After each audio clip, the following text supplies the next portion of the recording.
समस्या, लेकिन बजट वित्त विभाग से जारी हो गया और जारी होने के बाद अब टेंडर प्रक्रिया का जो काम है जल्दी ही, मुझे लगता है कि इस महीने में जो टेंडर प्रक्रिया है वो पूरी होके और जल्दी ही एक अंडरपास का, आरओबी का और बाईपास का जल्दी ही माननीय मंत्री महोदय और वित्त मंत्री और हमारी यशस्वी उप मुख्यमंत्री दिया कुमारी जी से मैं कल भी मिल के आया हूँ और जल्दी ये प्रोसेस पूरा होकर समय पे ये काम चालू हो जाएगा, टेंडर प्रक्रिया चालू हो जाएगी। सारे काम जल्दी से जल्दी करने के लिए मैंने उनसे निवेदन किया है कि भाई आप जिस तरह की कोई परेशानी हो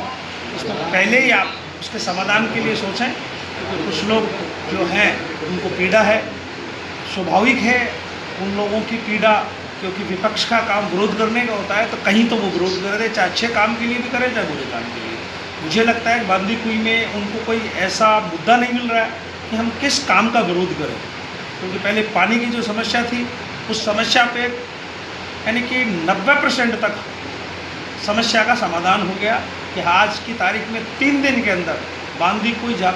क्षेत्र है, नगर पालिका क्षेत्र जहाँ पहले 10 से 12 दिन 15 दिन में पानी आ रहा था वो 3 दिन। आगरा फाटक की जो समस्या है उसके लिए भी कुछ लोगों की, जो विपक्ष के लोगों के भी, ये अगर पुलिया बन गई तो बांदीकुई का ये ऐतिहासिक काम होगा। अब वो लोग सोच रहे हैं कि हमारे टाइम में, लेकिन जिनके कार्य करने की क्षमता नहीं है, कार्य करने की इच्छा नहीं है, उनका इलाज हमारे पास नहीं है। ये पुलिया बनेगी। विपक्षी लोगों का कहना है कि अगर आगरा फाटक की पुलिया बनती है तो जो फाटक है वो बंद हो जाएगा, क्या ऐसा है? देखो ऐसा है, ये सरकारी काम है और हर समस्या का समाधान बातचीत से, पत्र व्यवहार से भी हो सकता है। और मेरा ऐसा मानना है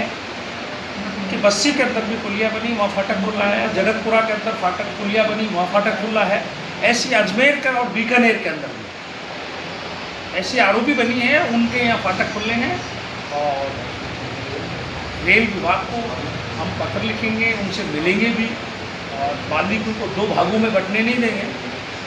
जितने भी हमारे प्रयास होंगे बांदीकुई की जनता के लिए जो अच्छे से अच्छा काम हो सकता है, जो सहूलियत हो सकती है, उस काम के लिए हमको किसी भी क्षेत्र में अगर कोई पत्र व्यवहार करना पड़े या किसी के पास भी जाना पड़े तो मैं जाऊँगा। क्या रोड मैप तैयार किया है पीडब्ल्यूडी ने, कितना लंबाई चौड़ाई है? देखो रोड मैप जो डीपीआर बनी है वो पंचायत समिति के आगे से इसकी शुरुआत होगी, उधर अपने थाने से आगे जाके ये उतरेगी, सिंगल पिलर पे बनेगी। 7 मीटर चौड़ी पुलिया है, उसके 1-1 मीटर के जो फुटपाथ हैं, जो भी इनके नॉर्म्स में होते हैं, 1 के 1.25 1.5 के जो भी होंगे वो नॉर्म्स होंगे। उसके अलावा 3-3 मीटर की सर्विस लाइन है। हमारे पास बाज़ार में आज की तारीख में 49-50-51 फुट जगह है, जहाँ भी कोई टूट फूट होगी, टूट फूट भी होगा।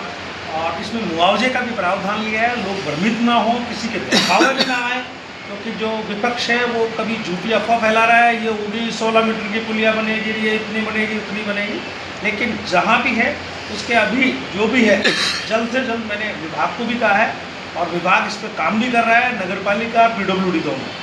जिनकी आपत्तियां हैं उसका जो भी डिमार्केशन करना है वो समय पर डिमार्केशन करना है, जिससे जो मौके की जो स्थिति है वो क्लियर हो।